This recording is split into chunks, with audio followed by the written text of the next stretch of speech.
أعوذ بالله من الشيطان الرجيم بسم الله الرحمن الرحيم ولو كنت فظا غليظ القلب لانفضوا من حولك فاعف عنهم واستغفر لهم وشاورهم في الأمر فإذا عزمت فتوكل على الله صدق الله العظيم۔ اللہ رب العزت نے انسان کے بدن کی جہاں تخلیق کی ہے وہاں اللہ انسان کے مزاجوں کا بھی خالق ہے، انسان کی سوچ کا بھی خالق ہے، انسان کی نفسیات کا بھی خالق اللہ ہے۔ پھر اس انسان کو اس بات کا اختیار دیا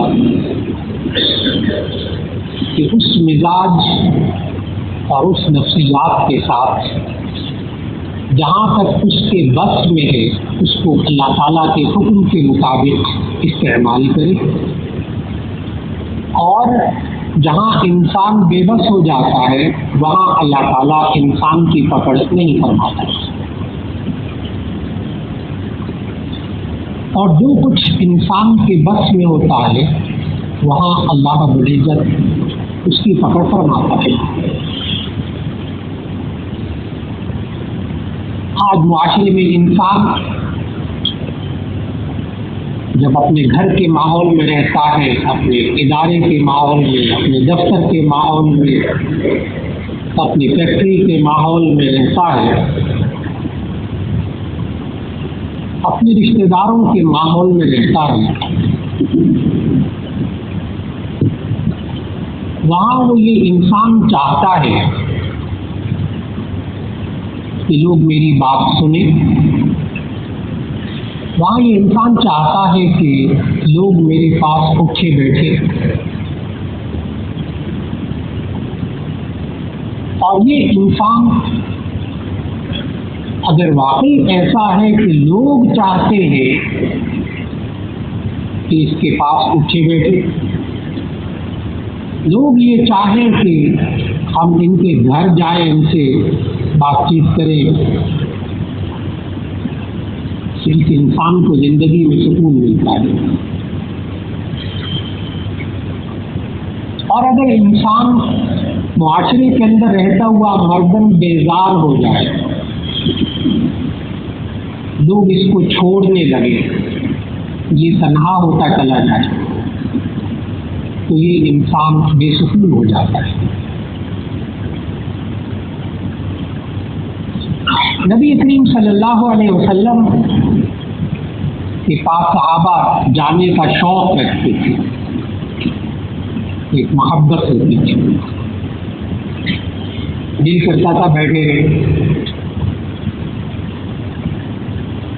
یہاں تک کہ اللہ تعالیٰ کو یہ آیات نازل کرنی پڑی، اے ایمان والو، جب تم نبی صلی اللہ علیہ وسلم کے گھر میں داخل ہو اور وہ کھانا کھا رہے ہو تو تم زیادہ دیر ان کے پاس مت بیٹھو، تم ان سے اجازت لے کر آ جایا کرو۔ پھر یہاں تک وہ آیات نازل کرنی پڑی کہ اے ایمان والو، تم ظہر کے بعد جب آرام کا وقت ہے اس وقت بھی جانے کی کوشش نہ کرو، اور جو رات کا وقت آرام کا ہے اس وقت میں جانے کی کوشش نہ کرو۔ یہ قرآن مجید کی آیات نازل ہوئی۔ اتنا صحابہ کے اندر شوق تھا نبی صلی اللہ علیہ وسلم کے ارد گرد رہنے کا، ان سے ملنے کا، ان کے پاس بیٹھنے کا۔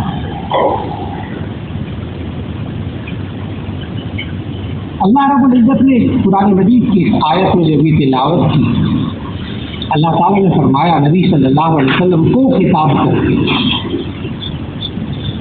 وَلَوْ كُنْتَ فَظًّا غَلِيظَ الْقَلْبِ لَانفَضُّوا مِنْ حَوْلِكَ، یہی آج کا موضوع ہے۔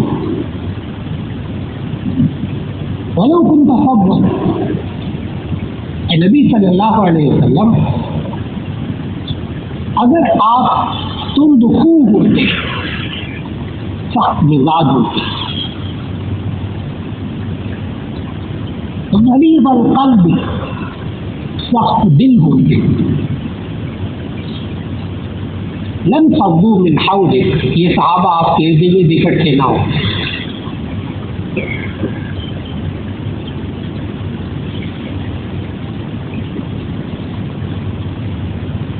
آج گھروں کے اندر، معاشرے کے اندر، رشتے داروں کے اندر، دفتروں کے اندر، ساتھیوں دوستوں کے اندر لوگ ایک دوسرے سے کیوں بھاگتے ہیں؟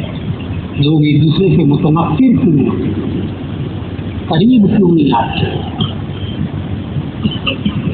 آپس میں دوریاں کیوں بڑھ جاتی ہیں؟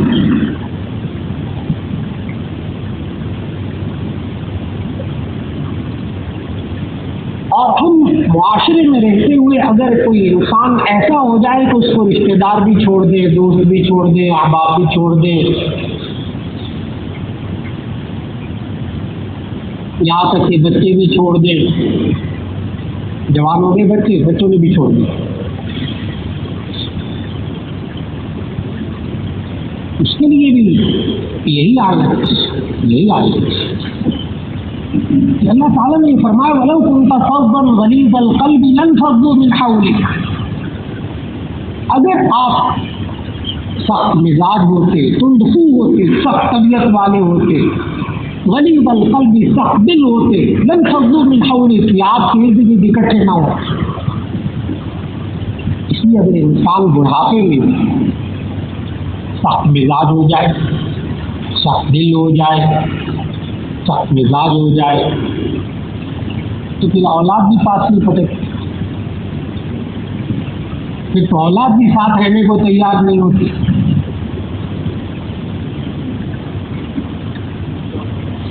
اور یہی حال انسان کا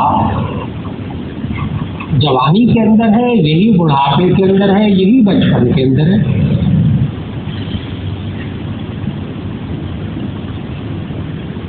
انسان خود غور کرے، آپ کی کوئی دو چچا ہو، دو خالو ہو، دو ماموں ہو، ایک سخت مزاج، یعنی بچپن کو دیکھیے، اپنے بچپن کو ذرا تھوڑا سا دیکھیے کہ ایک چچا جو ہے وہ تو سخت مزاج، ہر وقت ڈانٹ ڈپٹ، اور ایک چچا ایسا کہ جناب جب آپ اس کے گھر جائیں تو وہ جناب کبھی جوس پلائے، کبھی آپ بچپن کو چھوٹے بچے کبھی جوس پلائے، کبھی آپ کو چاکلیٹ لا کے دے، کبھی کو کھانے کی چیز کو دے، بچے آئیں گے۔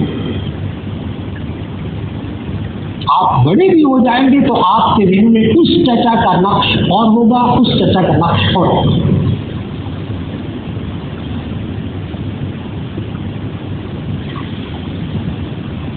آج انسان معاشرے میں یہ چاہتا ہے کہ میں ایسا سخت مزاج بن کے رہوں کہ لوگوں کو سلام بھی نہ کروں، سلام بھی نہ کروں، کسی کو سلام کرنے بھی نہ جاتا، کسی سے ملنے بھی نہ جاتا، اور پھر آپس میں جوڑ بھی ہو جائے، لوگ اس کے کام بھی آئیں، لوگ آپس میں محبت بھی اس سے کریں۔ نبی کریم صلی اللہ علیہ وسلم نے جو معاشرہ قائم کیا تھا وہ ایک دوسرے کے دکھ درد میں کام آنے والا معاشرہ تھا، ایک دوسرے کے دکھ درد کو محسوس کرنے والا معاشرہ تھا، اور جب گھروں کے اندر بھی نفسا نفسی اور بے حسی والا معاشرہ بنتا چلا جائے تو ایسی صورت میں آہستہ آہستہ بھائی بھی کٹنے شروع ہو جاتے ہیں، بہنیں بھی کٹنی شروع ہو جاتی ہیں، جدا ہونے شروع ہو جاتی ہیں، آہستہ آہستہ اپنے عزیز و اقارب سے بھی کٹنا شروع ہو جاتا ہے۔ اب تو نوجوان نسل میں، اس وقت نوجوان نسل میں یہ حال ہو چکا ہے کہ پڑھائی بھی تو بہت ضروری ہے، بچپن میں پڑھائیاں اتنی جناب کہ بس نہ کسی سے ملنے جلنے جانا ہے، نہ ماں باپ نے لے کے جانا ہے۔ جب یہ بچہ جوان ہوتا ہے آج پڑھائی کرنے کے بعد، تو پھر اس کو کسی ولیمے میں کسی شادی میں شرکت کرنا ہوتی ہے، تو وہاں اس کو تعارف کرایا جاتا ہے کہ جی یہ آپ کے یہ لگتے ہیں یا آپ کے یہ لگتے ہیں۔ پہچانتا نہیں ہے وہ نوجوان کو، قریبی رشتے دار، یہاں تک نوبت آ چکی ہوئی، یا کہیں وفات ہو جائے تو وہاں سب اکٹھے ہوں تو ایسی صورت میں وہاں تعارف ہو جاتا ہے۔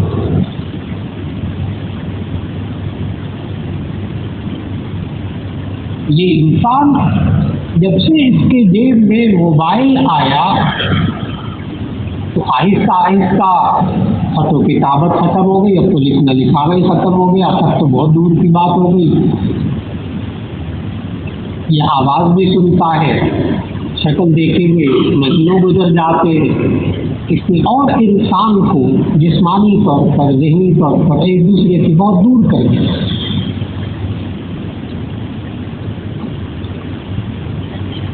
یہاں تک کہ ایک چھت کے اندر باپ بیٹا رہنے والے ایک دوسرے کے فون پر ایک دوسرے کا حال پوچھتے، ایک گھر کے اندر رہنے والے باپ بیٹا فون پر ایک دوسرے کا حال پوچھتے، ملاقات نہیں ہوتی دونوں۔ بچہ بھی بہت مصروف ہے، باپ بھی بہت مصروف ہے، کون تربیت کرے گا، کون دیکھ بھال کرے گا، کون بچوں کے مسائل کو شیئر کرے گا۔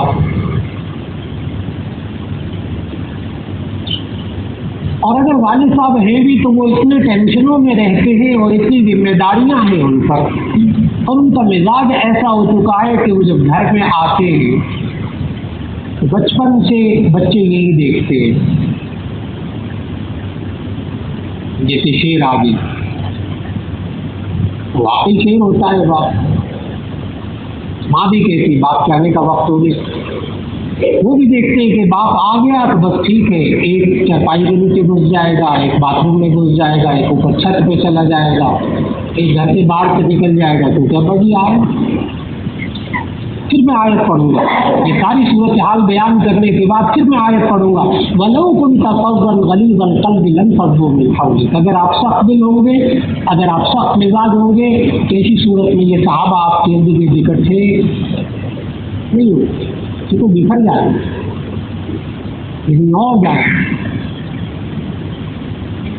آج ہمیں سمجھنا ہوگا کہ ہم اپنی نئی نسل کو، اپنے بچوں کو اپنے قریب کرنا چاہتے ہیں یا دور کرنا چاہتے ہیں۔ آج جس مصروفیت میں ہم صبح سے شام تک لگے ہوئے ہیں، ایک وقت رک کر، ایک وقت آئے گا کہ انسان رک کر پیچھے مڑ کر دیکھے گا تو کہے گا میں نے غلطی کی، مجھ سے غلطی ہوئی، یہ تو سب کچھ میرے ہاتھ سے نکل گیا، گھر کا ماحول بھی میرے ہاتھ سے نکل گیا، بچے بھی میرے ہاتھ سے نکل گئے، میرے رشتے دار بھی، میرے دوست احباب بھی مجھ سے میرے ہاتھ سے نکل گئے، میرے دائرے سے باہر ہو گئے۔ ہر انسان کو کچھ حاصل کرنے کے لیے کچھ قربان کرنا پڑتا ہے۔ آپ کپڑے بھی لینے جاتے ہیں، سوٹ لینے جاتے ہیں، کچھ پیسے قربان کرتے ہیں تو ملتا ہے۔ آپ جوتا بھی لینے جائیں تو کچھ پیسے قربان کرتے ہیں تو آپ کو ملتا ہے۔ سب سمجھتا ہے انسان معاشرے کے اندر، لیکن اگر رشتے داروں کا قرب چاہیے تو کچھ خرچ کرنا پڑے گا، کچھ وقت خرچ کرنا پڑے گا، کچھ مال خرچ کرنا پڑے گا، کچھ اپنے آپ کو مصروفیات میں سے نکالنا پڑے گا، اپنی نسل کو، آئندہ آنے والی نسل کو، اپنے گھر کے حالات کو قابو میں رکھنے کے لیے کچھ قربان کرنا پڑے گا۔ اب یہ انسان اپنی ترجیحات متعین کرے، اپنی ترجیحات متعین کر لے کہ میری زندگی کے اندر ترجیحات کیا کیا ہیں۔ پھر اس کے ساتھ ساتھ انسان یہ بھول جاتا ہے کہ یہ زندگی بہرحال ایک دن ختم ہونے والی زندگی ہے، اور جو نہ ختم ہونے والی زندگی یعنی آخرت ہے، میں اس کے لیے کیا کر رہا ہوں۔ جس کے لیے چھوٹی سا جملہ، ہم بچوں کا کیریئر بنانا چاہتے ہیں، اس کے لیے پیسہ کماتے ہیں، اس کے لیے ان کو اچھے اداروں میں داخل کرانا چاہتے ہیں، بہت اچھا، اللہ مبارک کرے، کیریئر مستقبل۔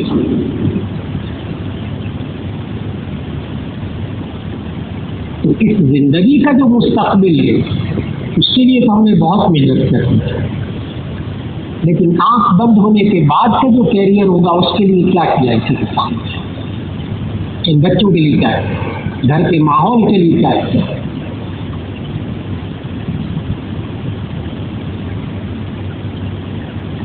اگر پیسہ بہت کما لیا اور بچے اور بچیاں دین سے بالکل دور، آخرت کی زندگی سے ان کو کوئی فکر لاحق نہیں، اس کا مطلب یہ ہے کہ اس نے صرف آنکھ بند ہونے سے پہلے تک کے کیریئر کا انتظام کیا ہے، آگے کا انتظام نہیں کیا۔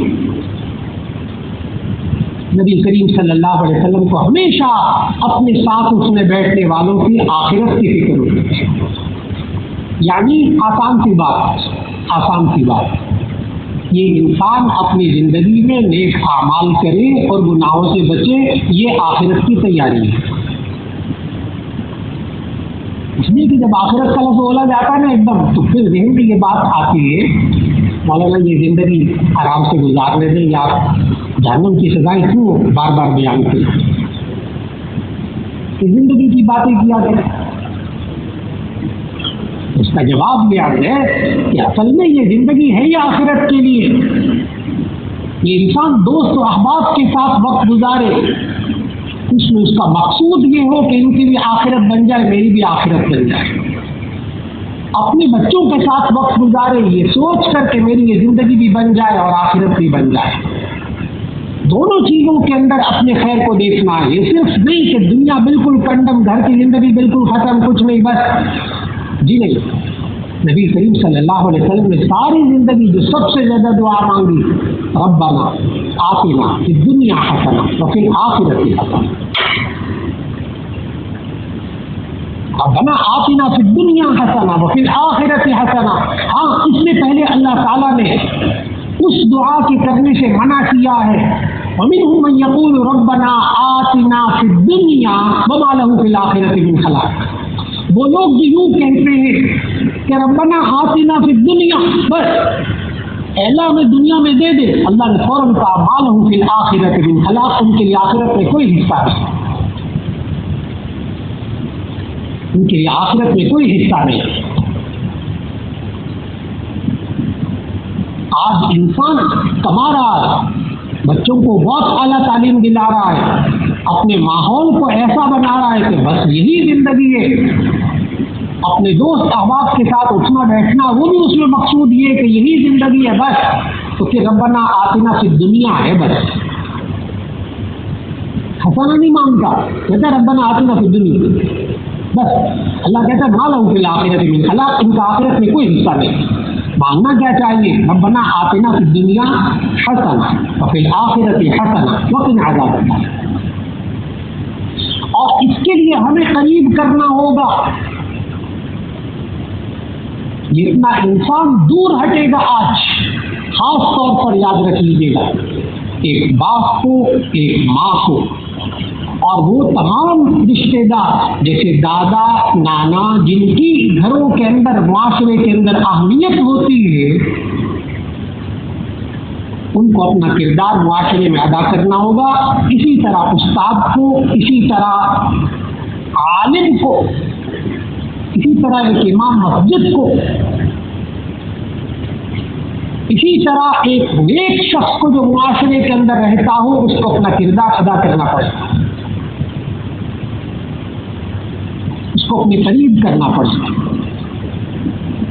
اگر عالم بھی تکبر اور غرور میں مبتلا ہو جائے، سخت دل، سخت مزاج، سخت زبان،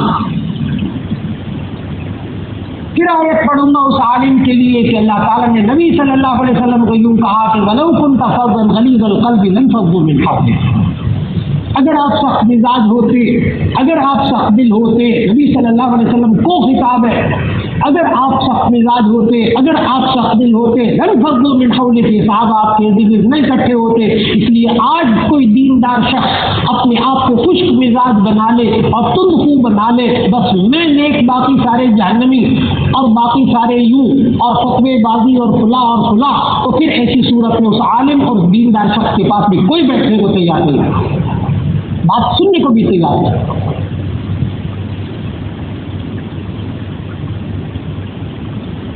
جو بات بات پہ جہنم میں پہنچا دے، یوں نہیں کرتے جہنم میں، یوں نہیں کرتے جہنم میں. اللہ کے بندے جنت کے قریب کب تمہیں پہنچایا؟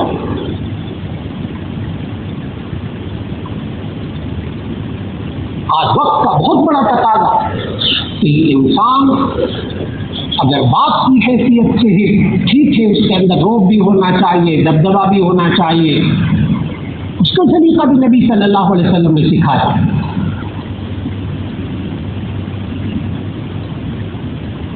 ہر وقت مزاح کی کیفیت میں رہنا، اسی لیے نبی صلی اللہ علیہ وسلم نے منع کیا. میں بتا رہا ہوں کہ بیلنس کیسے رکھنا ہے، توازن کیسے رکھنا ہے مزاج کے اندر.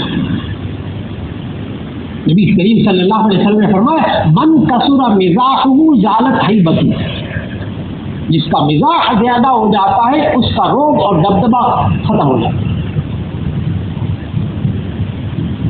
زیادہ ہر وقت مزاح کی کیفیت میں بھی نہیں رہنا.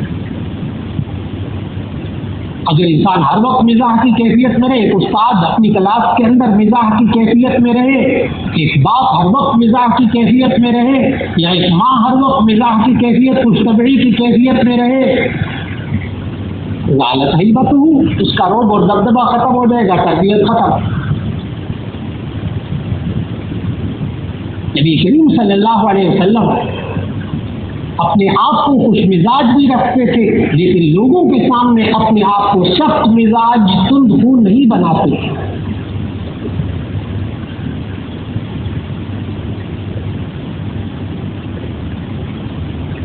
اور پھر جو قریب آتا تھا نبی کریم صلی اللہ علیہ وسلم اس کے مزاج کو سمجھ کر، اس انسان کی نفسیات کو سمجھ کر اس کے مطابق ان کے ساتھ سلوک کرتے تھے.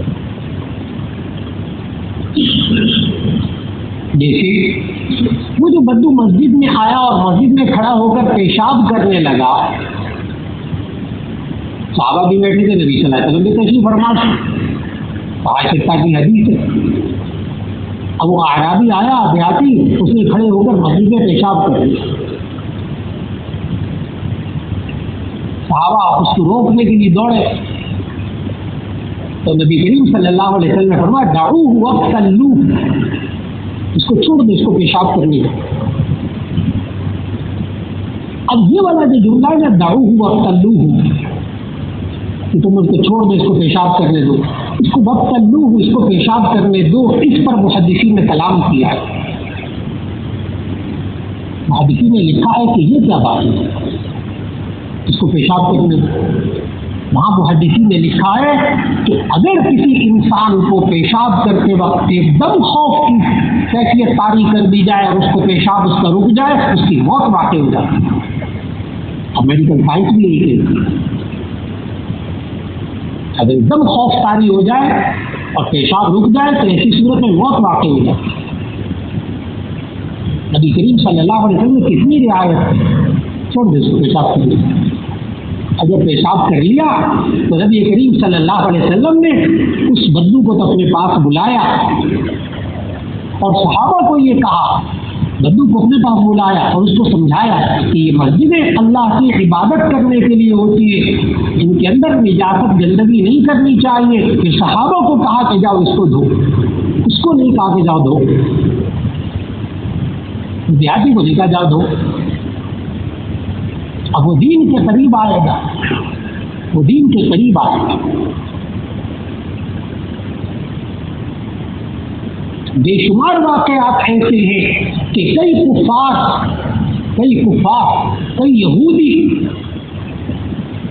جب کبھی کسی صحابی کے ساتھ کسی یہودی کی لڑائی ہوئی ہے تو سیرت طیبہ میں واقعات بھرے ہوئے ہیں کہ یہودی اور مسلمان میں لڑائی ہوئی اور یہودی کہتا ہے کہ یہ مقدمہ نبی صلی اللہ علیہ وسلم کی عدالت میں لے جائے.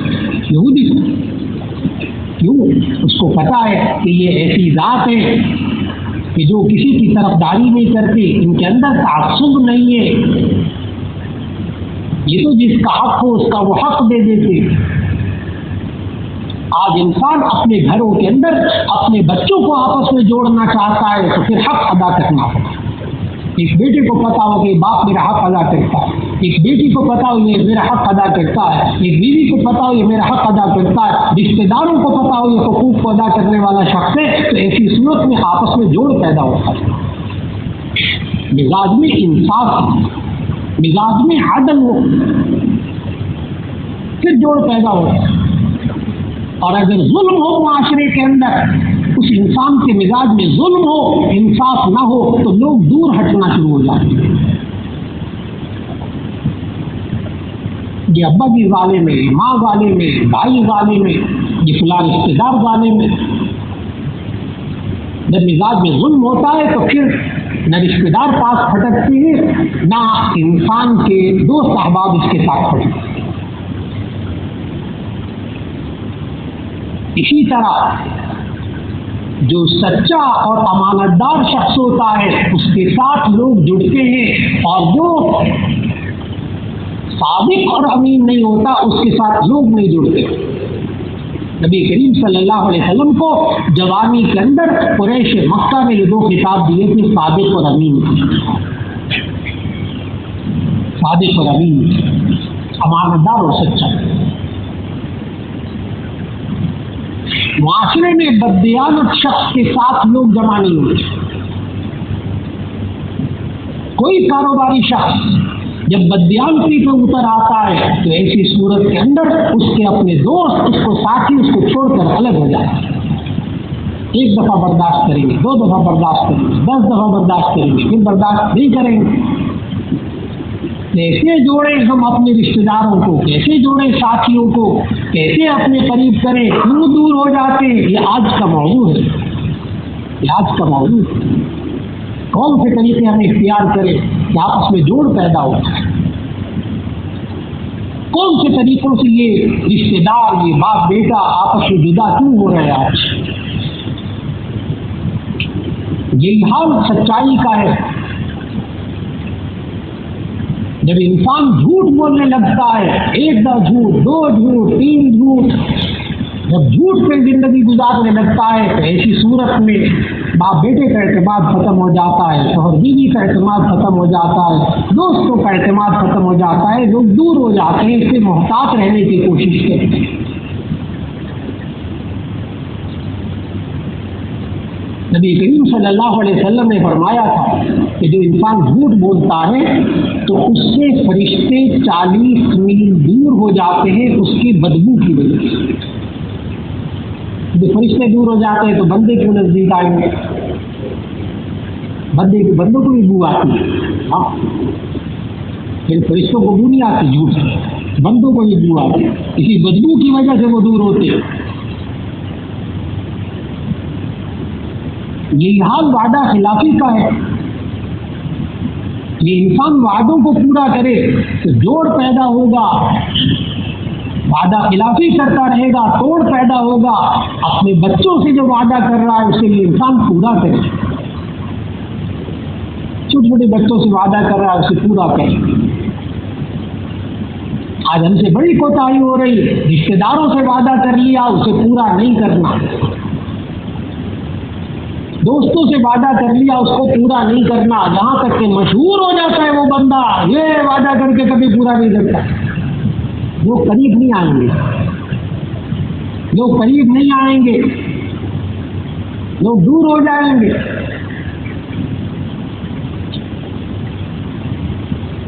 اگر کسی انسان کے بیٹے کو پتا ہو کہ میرے ابا جی ایسے ہیں جو وعدہ کرتے پورا کرتے ہیں، اگر نہیں پورا ہوتا تو کم از کم معذرت کریے.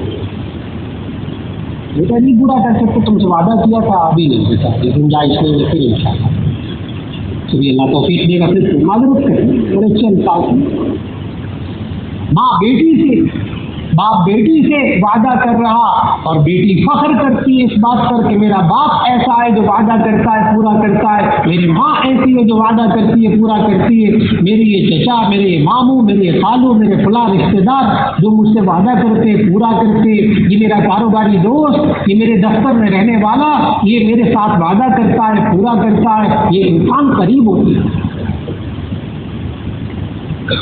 وعدہ خلاف انسان سے انسان دور ہوتے۔ آج کا موضوع یہ تھا، آج انسان سے انسان دور کیوں ہو رہا ہے؟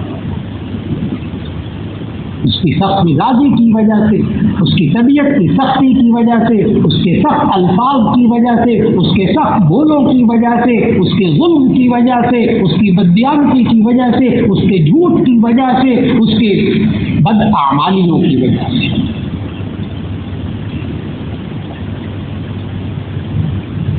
یاد رکھ لیجیے گا اچھی طرح، کوئی انسان معاشرے میں نماز پڑھتا ہو اس سے کوئی دور نہیں ہوگا، سوال ہی پیدا نہیں ہوتا۔ کوئی ایک بندہ معاشرے میں دکھا دے کہ جی جب سے میں نماز پڑھنے شروع کی یہ ذرا مجھ سے دور دور رہتا ہے، اور اگر وہ نماز پڑھنے کی وجہ سے دور دور رہنے لگا ہے تو اس کی وجہ یہ ہے کہ جب یہ نماز پڑھنے آتا ہے اس کو ٹوکتا ہے، آپ نماز نہیں پڑھتی، جہنم میں جاؤ، چل نماز پڑھنے چلے، پھر ملا آپ نماز نہیں پڑھتے، آخرت میں جلو گے، چل یہ کہہ کے پھر مسجد میں، اب وہ وہاں دور کھڑا ہوتا ہے نا، وہ دیکھتا ہے یہ آ رہا ہے مسجد میں جانے کے لیے، وہ راستہ بدل دیتا ہے، کہتے ہیں نہیں پھر جہنم میں پہنچائے گا۔ یہ نماز پڑھنے کی وجہ سے دور نہیں ہوا، اس کے طرز عمل کی وجہ سے دور ہوا، اس کے طرز عمل کی وجہ سے دور ہوا۔ یہ میں اس لیے عرض کر رہا ہوں کہ آج بعض لوگ جب نماز پڑھنا شروع کرتے ہیں ان کے مزاج میں خشکی آتی ہے، پھر وہ سمجھتے ہیں ہم نیک ہو گئے، باقی سب کو جہنم میں بھیج کے چھوڑیں گے۔ نبی کریم صلی اللہ علیہ وسلم نے یہ مزاج نہیں رکھا، یہ مزاج نہیں رکھا کہ جب نیک کام کرنے لگے تو اس کے بعد طبیعت میں خشکی آ جائے، اور خشکی آنے کے بعد بس یہ ایسا مزاج بنا لیا جائے کہ میں نیک اور باقی جہنمی۔ بے نمازی سے نفرت کرتے، میرے بھائیوں غلطی ہو رہی ہے، گناہ سے نفرت ہونی چاہیے، انسان سے نفرت نہیں ہونی چاہیے۔ کہاں لکھا ہے کہ بے نمازی سے نفرت کرو؟ کون سی حدیث، کون سی آیت؟ ہاں یہ ضرور حدیث ملک ملیں گی کہ نمازی اپنے ساتھ اور نمازیوں کو قریب کرے، ترغیب دے، دعوت دے، شوق بڑھائے۔